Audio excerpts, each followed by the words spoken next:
Gusto ng National Democratic Front na makilahok sa peace talks si Communist Party founder Jose Maria Sison. Pero mukhang malabo raw ito sa ngayon dahil nasa terrorist watch list pa rin ng Amerika si Sison. Marito ang report.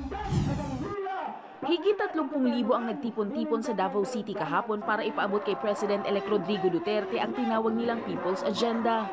Nakapaloob rito ang panawagan sa totoong land reform, industrialisasyon at pinalawig na basic services tulad ng mga ospital sa mga malalayong lugar at pabahay. Ito ay pagpapakita ng lakas ng mga mamamayan dito sa Mindanao na sumusuporta sa usaping pangkapayapaan sa pagitan ng gobyerno ng Pilipinas at ng National Democratic Front of the Philippines. Ang main call sa pagsuporta sa usaping pangkapayapaan ay pagresolba sa ugat ng armadong tunggalian na nagaganap sa ating bayan.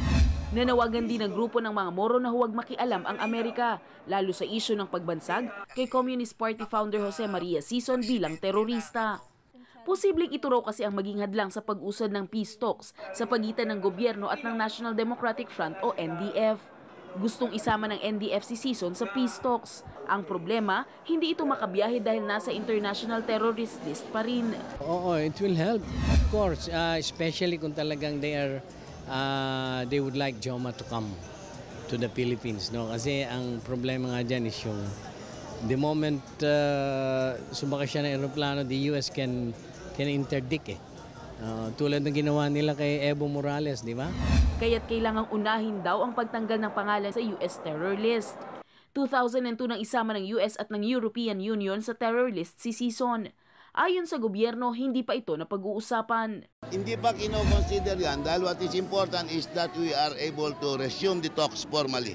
Hindi naman ang gobyerno natin Hindi ang gobyerno natin ang nag-recommend na bigyan siya ng terrorist tag. Kasi hindi naman kailangan nakasama si Joma sa usapang pangkapayapaan.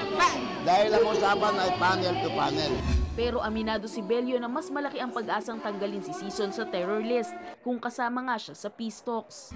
Kapag si Joma ay sumasama sa usapang pangkapayapaan, this may motivate the US government to reconsider yung terrorist tagging.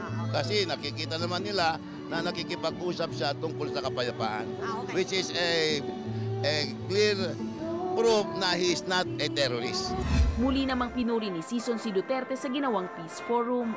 He is the first now president of the Philippines and is willing to adopt and implement the necessary reforms for a just and lasting peace. Umaaksyon, Jem Avancenia, News 5.